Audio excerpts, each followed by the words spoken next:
할렐루야, 좋은 아침입니다. 오늘도 말씀으로 하루를 시작합니다. 슬기로운 아침 시간 다니엘 5장 말씀입니다. 제가 중고등학교 다닐 때 학교 안에는 선도부가 있었습니다. 지금도 있는지는 모르겠습니다. 그 당시에 선도부는요, 학생 주임 선생님께서 전교생을 직접 관리할 수 없기 때문에 이 선도부를 조직하였고, 선도부 부원들이 학생들의 생활 상태를 점검하게 하셨습니다. 선도부는 아침에 선생님과 함께 교문에 서 있으면서 학생들의 지각을 체크하고, 또한 복장의 양호함을 체크하고, 두발 상태의 단정함을 단속했습니다. 생각보다 이 선도부의 힘이 막강했어요. 그럼에도 이 선도부가 지켜야 할 선은 분명했습니다. 학생들이 교칙을 위반하거나 조금 단정하지 못할 때 선도부 학생들은 위반한 학생들의 이름을 적어서 학생주임 선생님께 넘기는 것까지가 선도부가 해야 될 일이었습니다. 그런데 가끔씩 이 선도부 학생들이 선을 넘을 때가 있었는데, 선도부 학생이 다른 학생들을 벌을 주고 때리고 심지어 돈을 뺏는 일도 발생했습니다. 그래서 선도부 학생들의 비위가 드러나면 학생주임 선생님께서 선도부원들을 더 크게 혼내시는 일이 있었습니다. 학칙에 의하여서 정학받거나 심지어는 퇴학을 당하기도 했죠. 사실 예화로 학생 때의 그 선도부 얘기를 했지만, 지금 사회 여러 곳에서 하면 안 되는 일 또는 선을 넘어서 타인을 괴롭히는 일들이 발생하고 있어요. 사회 공동체는 각자의 직책에 따라 정해둔 선이 있습니다. 선을 넘어서면 제재가 들어가요.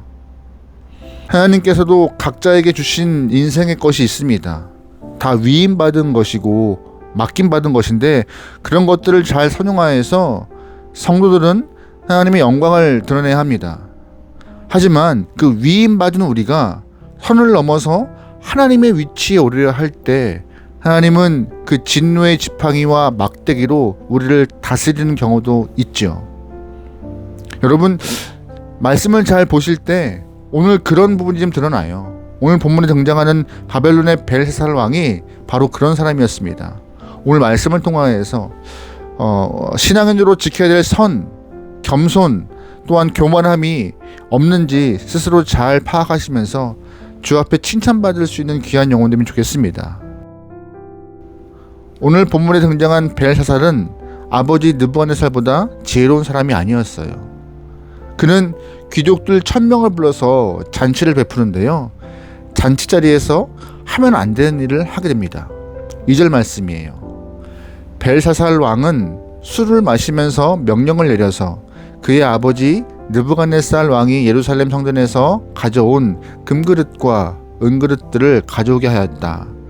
왕과 귀한 손님과 왕비들과 후궁들이 모두 그것으로 술을 마시게 할 참이었다. 그래서 예루살렘에 있는 하나님의 집 성전에서 가져온 금그릇들을 꺼내서 왕과 귀한 손님과 왕비들과 후궁들이 그것으로 술을 마셨다.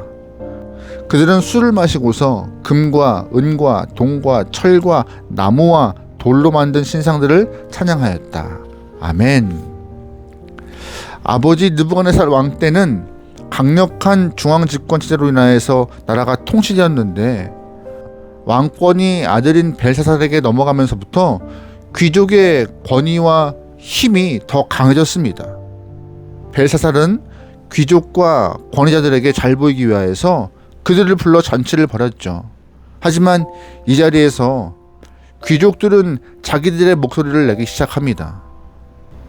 왕의 아버지 느부갓네살께서 예루살렘 성전에서 가져온 은그릇이 있는데 그 그릇들을 가져다가 술을 마시면 좋겠습니다 라고 이야기한 거죠.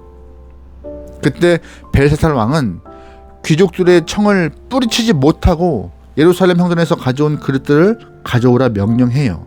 그리고 하나님 성전에서 예배 때 사용했던 그릇에 술을 부어 마시기 시작합니다. 사실 해서는 안 될 일을 하게 된 것이죠. 느부갓네살 왕은 그릇을 약탈해서 창고에 두기는 했지만 그릇에 손을 대진 않았습니다. 하지만 아들 벨사살은 한 걸음 더 나가서 그 그릇에 술을 따라 마시는 악행을 보이게 된 것이죠. 그런데 그때 벽에 손가락이 나와서 글을 씁니다. 5절 말씀이에요. 그런데 바로 그때 갑자기 사람의 손이 나타나더니 촛대 앞에 있는 왕궁 석고 벽 위에다가 글을 쓰기 시작하였다. 왕은 그 손가락이 글을 쓰는 것을 보고 있었다. 아멘. 왕이 깜짝 놀라 벽에 쓰여진 글씨를 해석하려고 합니다. 하지만 아무리 봐도 해석할 수가 없었어요. 바벨론의 온 술객과 점쟁이들을 다 불렀지만 그들도 해석할 수가 없었습니다. 그때 왕비가 나서서 다니엘을 추천하였고 왕은 다니엘을 불러서 벽에 쓰여진 글씨를 해석하라고 명령하죠. 다니엘은 하나님의 성전 그릇에 술을 마시는 왕을 책망하고 그 이후에 글씨에 대해서, 벽에 쓰여진 글씨에 대해서 해석합니다. 25절 말씀이에요. 기록된 글자는 바로 메네메네, 데겔과 바르신입니다. 그 글자를 해석하면 이러합니다.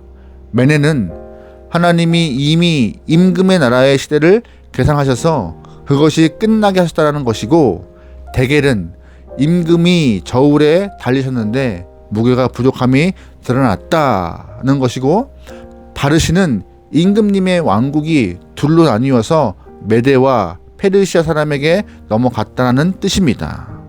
아멘.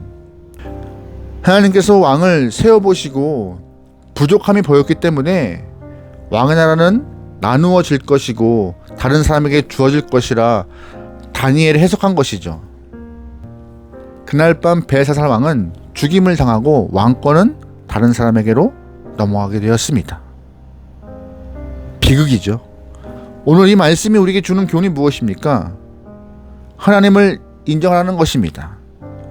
하나님께서 우리에게 주신 직분과 지위, 우리를 통해 세상을 섬기고 다스리기 위함입니다. 그래서 하나님은 우리를 각자의 자리에 세우셨어요. 하지만 미련한 인생들은 각자의 자리를 자신들이 쟁취한 것으로 생각하죠. 나의 경험과 나의 지혜로 지금 이 자리까지 올라왔다라고 착각을 하는 것입니다. 하나님을 인정하지 않고 하나님이 나를 이곳에 세웠다는 사실을 깨닫지 못한 것입니다. 그러다 보니 자연스럽게 하나님의 존재함을 잊어버리고 또한 하나님이 정하신 선을 넘을 때가 다반사입니다. 그 때문에 하나님은 진노하시고 하나님은 심판하시는 거예요. 본문 속 벨사살이 그런 거였습니다. 우리는 예수님을 통하여서 하나님과 우리와의 관계가 어떠해야 하는지 배울 수 있습니다. 여러분, 예수님 잘 보세요. 예수님은요, 하나님의 하나밖에 없는 독생자 아들입니다. 하지만 그분이 이 땅에 오셔서 하나님의 왕되심을 인정하고 살았습니다. 하나님께 매일 기도했어요. 또 하나님의 뜻을 깨닫기 위하여서 힘쓰고 애쓰셨습니다. 하나님의 뜻이 아니면 한 걸음도 움직이지 않았고 하나님의 뜻이라면 십자가도 마다하지 않으신 분이 예수님이십니다. 이것이 예수님께서 우리에게 보이신 겸손과 순종이었습니다. 예수님도 하나님께 이렇게 순종하는데 우리는 왜 순종하지 않을까요? 우리에게 직분을 맡겨주신 분은 하나님이심을 꼭 기억해야 합니다. 우리가 일할 수 있도록 일터를 주신 분도 하나님이심을 꼭 기억해야 해요. 하나님이 우리에게 이 자리를 주신 목적이 있다는 사실을 우리는 잊지 말아야 하는 것입니다. 그때 우리는 하나님을 떠올리며 겸손한 사람이 될 수 있는 것이죠. 그렇지 않으면 우리는 선을 넘게 되고 결국 하나님의 진노의 손길에 우리는 심판을 받을 것입니다. 오늘도 하나님께서 우리를 각자의 위치에 세우신 이유가 무엇인지 곰곰이 묻고 생각해 볼 수 있는 귀한 시간 되면 좋을 것 같습니다. 나를 일터에 보내신 이유가 무엇인지, 나를 이곳에 보낸 이유가 무엇인지 기도하고 분별하여서 하나님 뜻대로 행할 수 있는 지혜로운 백성 되기를 주로 축원합니다. 아멘. 기도하겠습니다. 하나님을 잊지 않게 도와주시옵소서. 매 순간마다 하나님을 떠올리며 하나님의 살아계심을 믿으며 주와 동행하심을 의지하여서 교만함과 약함과 게으름을 다 걷어가시고 온전히 주의 뜻을 따라갈 수 있는 하나님의 귀한 영혼들에게 우리의 시간을 주장하여 주시옵소서. 좌로우로 치우치지 않고 주님께 한 걸음 나아가겠습니다. 주님이시여 기름 부으시고 역사하여 주시옵소서. 모든 걸 맡기오며 예수님의 이름으로 기도합니다. 아멘.